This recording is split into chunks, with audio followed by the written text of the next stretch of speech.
Coach, after I guess the day the quarterbacks had, how much of this week is for your young men get their confidence back as far as what they're doing on the Well, obviously, we obviously didn't play very well. We know that. It wasn't just the quarterbacks, it was all of us. We didn't coach very well. I didn't call a very good game. But, the thing we have to do is, and we have done, is put it behind us. It's one game. It can't become two games.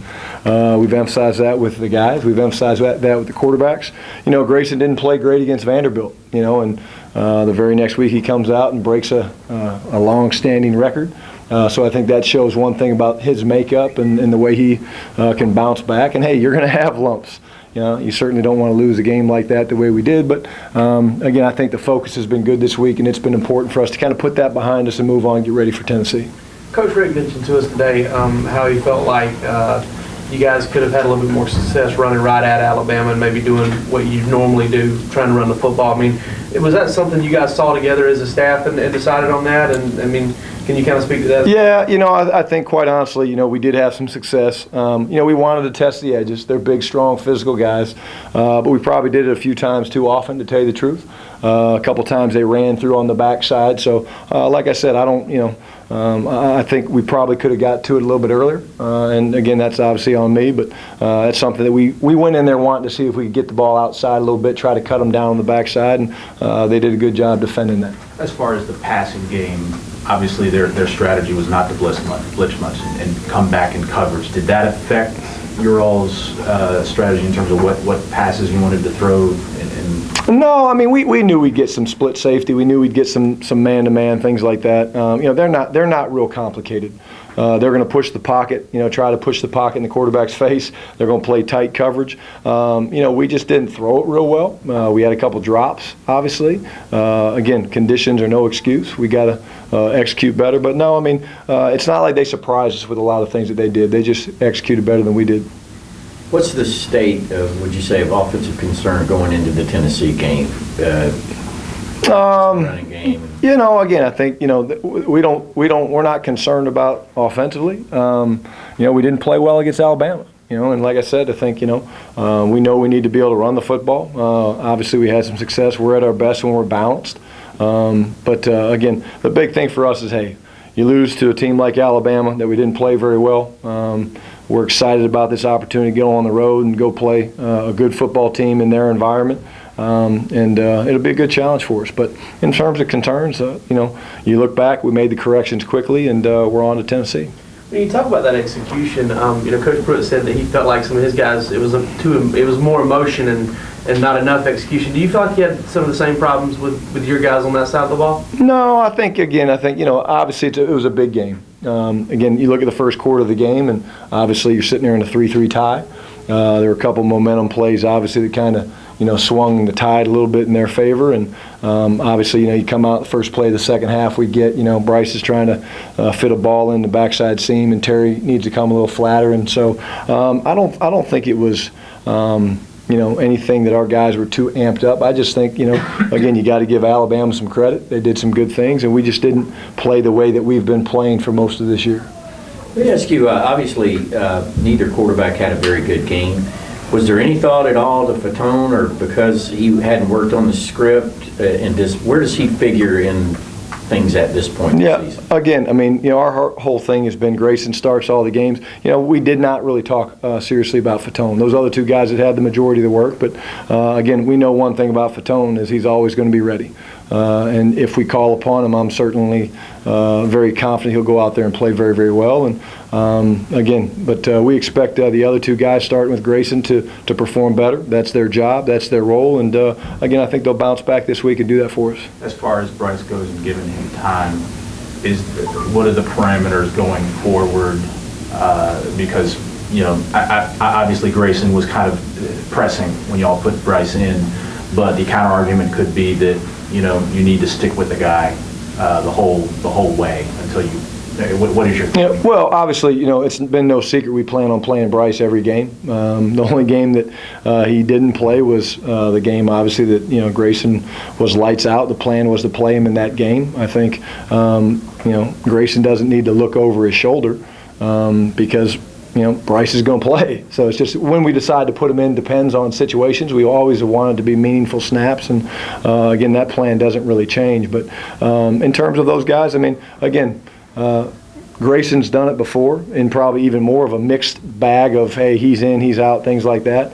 That really wasn't the case. But again, performance is a big part of it, and it's getting those guys just some exposure. So again, we don't really change the way we look at things, and the script hasn't changed. Is that something that Grayson's now prepared for, that if he does have a performance that maybe is lacking, that you will go with Bryce? Well, I think he's prepared that no matter whether he's playing well or playing bad, we're probably going to play Bryce. Again, Coach and I talked about in the South Carolina game, I think we were 3 for 3, drives with 2 touchdowns and a field goal. And so that was a pretty easy one. Quite honestly, it's like, hey, he's feeling great. You don't want to screw up, his timing and things like that. But again, it's not just about his performance. There's a plan for Bryce to play. Coach Rick said he wanted to get you guys into reason you guys brought Bryce in when you did is we're kind of looking for a spark, a little. Put a guy in to do something like that. Do you pat him on the rear and say, hey, go make a play for us at that point, and that's kind of why he comes in there slinging it around and trying to make plays like he did? Well, I think, obviously the thing about Bryce when he goes in there is just, hey, make good decisions. The talent's there, obviously. He didn't get many plays in the first half. So we came out in the second half, and again, he made a really good throw on the pass that got intercepted for a touchdown. But no, I think Bryce's big deal is whenever he gets inserted, he just wants to go out there and move the team. There's no special secret or way of moving the ball. You just got to read your keys and read your progression and find the open guys and check it down. But again, he's done that for the most part this season. Where is Terry Godwin's development, and is he making the type of impact you expected? Terry's obviously, he's a young player. They're going to make some mistakes.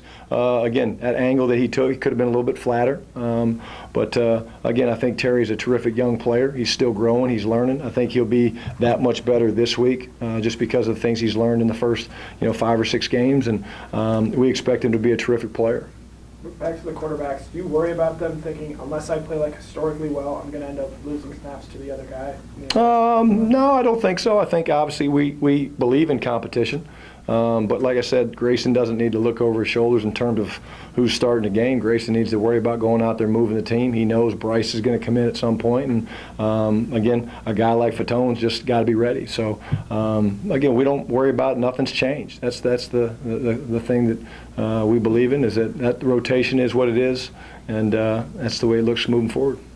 What are you guys expecting this week out of Brandon Cablano? I know he practiced a little bit today, but is he, on track to maybe have a chance to come back and play this week? I hope so. He looked pretty good today. Obviously, Brandon's real tough. He, just one of those guys. I think a game like this, it's going to be hard to keep him out. With Grayson and his decision making, are you guys emphasizing? Coach Rick mentioned that he may need to throw in some tighter windows, maybe take some chances. Is that something you're emphasizing with him this week, given he did hold on to the ball quite a bit this past week? Yeah, I think obviously again, there was some really good coverage at times. Obviously, there's windows. He was a little bit late on one to Malcolm, where a guy kind of flashed on him. He said he kind of lost track of him. Different things go into that. Grayson's got very good ability. He's got very good arm talent. First play of the game, he misses the ball outside by probably 3-4 inches. Malcolm can't quite bring it in, but it wasn't the easiest day to go out there and throw the football, but certainly we should have thrown and caught it better than we did. But Grayson just needs to read his keys. He can make those throws. All the throws that are out there that we're asking him to do, he can make them. Very, very talented. Just can do it consistently. What's kind of a scouting report on Tennessee? They've obviously given up some rushing yards. They've also played Arkansas and some other people running the ball pretty good. Obviously, very athletic group. Heavy 8-man front. Linebackers are real fast. They like to try to run through. Again, they've started very fast. I know that. You look at the scores of their games. All of a sudden they're down. They're up 17-0 on Oklahoma, maybe 17-0 on Arkansas or whatever it was. They've started very, very fast. But very similar to last week. They're going to get up in your face and challenges. Try to commit to stop the run. And again, the thing that they do a really good job of is pursue the ball and gang tackle. When teams stack the box, put 8-9 guys in there, how how hard is it to stay committed to running the football instead of just like airing it out every other play? With the guys that we got, the touchdown that Nick had was kind of an 8-man front. It was a one-back deal. The safety came down. So it's not the 8-man fronts that bother us. It's just been the score. Obviously we get into a tough situation with the score sometimes. Like last game, it's a little bit hard. But, we know how good those backs are. We know how good we are at running the football. And, again, I think that's going to be a huge part of our success this week. How tough was that game to call from the standpoint of, you got a defense that's, a lot of in and outs, and so you want to give them some time. Sure. That's what was the back and forth between you and Coach Pruitt about? It was hard. I'll be honest with you, it was very hard. I've had a few games like that in my career where you sit there and you look at the call sheet and you're just like, man, I don't know about this call, I don't know about that call. I'm being honest. But, in terms of, the thing that we didn't do, especially early on, they gave us good field position early on. When you look back at that, they got the turnover, we had the short field, we missed a little fullback in the flat play. Just some of those momentum plays, I think, was the big key for us. And then, it was one of those deals where you're looking at your call sheet, you're talking to the guys, hey, what do you like? And there's sometimes it gets a little quiet on the headset. So, again, we're all in it together. And, again, we know that we need to perform better and expect that we will this week. How big is the challenge going to be for you and Grayson dealing with all the crowd noise you want to experience this weekend? It will be different. Obviously, we've started preparation on early. Again, we don't expect to be able to hear much. Again, I think what you have to do is you have to prepare for it, but not worry about it. It's going to be there. We know that. So you prepare for it. You do the things that we do in practice to kind of simulate it. You really can't simulate it to the full extent of what it's going to be. Again, you prep for it, but you don't worry about it. You just know it's going to be there. Brian, 10-6 would get you into the playoffs in the NFL in most seasons. Right. Can you sense kind of what one loss does in terms of a fan base or a team in terms of where you guys want to go? Oh, absolutely. Yeah, absolutely. I think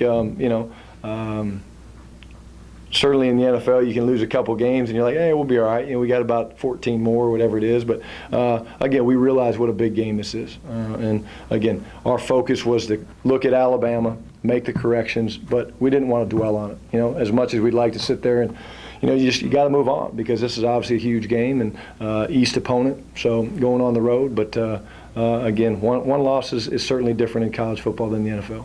In that Alabama game, early on you mentioned you had a couple of fourth and short field positions. You guys elected to punt. Going forward, do you plan on being a little bit more aggressive in sort of the play calling that you have and going for it on third and fourth? I think, each situation is different. You're playing a team like Alabama. I think, as we talked about it, we thought field position would be important. Every situation is different. So to sit here and give you a comment of exactly how it will play out is almost impossible just because it depends on a lot of the other factors that go into it. In terms of quarterback recruiting and development, just interested in how different this is from what you were doing before. Obviously, you had young quarterbacks like Sam and everything, but here there's a time limit. Sure. But you also have to look kind of down the range in terms of who's coming down the pike and everything. How much have you been able to think about that in this 9 months or so on the job? Obviously, the table was set pretty good when I got here. With obviously the young man that's going to be coming here. I think obviously with me, it's focused on the guys that we got. I've played with Mark Sanchez. And we're fortunate enough to get to an AFC Championship game with him as a rookie. He had a few games where he threw 5 interceptions. That's going to happen with young players. But again, the big thing for us is, hey, Grayson's gotten better today. Okay, he's focused on Tennessee. Can't look back at Alabama just like he couldn't look back at Vandy. He didn't play very well against Vandy. He bounced back in South Carolina in a big way, and we expect him to do the same thing this week. But we have some talented guys. We just got to play more consistent. Did your NFL background make you more amenable to bringing in a guy and on short, a guy on July 13th gets here and thinking you could play him quicker? I don't think so. I think obviously when we looked at that situation with Grayson, we just knew we were getting a good player that would add value to the position and add some depth. But in terms of my background, no. I think it was just we were getting a smart guy that had good ability. Last question, Coach. Do you ever? And maybe it's happened this year. Is there a position group or a guy that you're looking at on offense right now that you're thinking we got to get this guy, or are these guys more involved in what we're doing right now? Obviously, I think Malcolm's having a terrific year. We know that. We'd like to continue to spread the ball around. To pinpoint one guy would be hard to do. I think, obviously, there's very talented, skilled players. A guy like Jeb would be a guy that comes to mind. We certainly have things in there for Jeb each and every week, but to pinpoint one guy, probably not at this point. I think that'd be something maybe we look at, after the bye and say, hey, we just got to do a better job of doing this. But to pinpoint one guy, I'd say no. Thank you. All right, thanks, guys.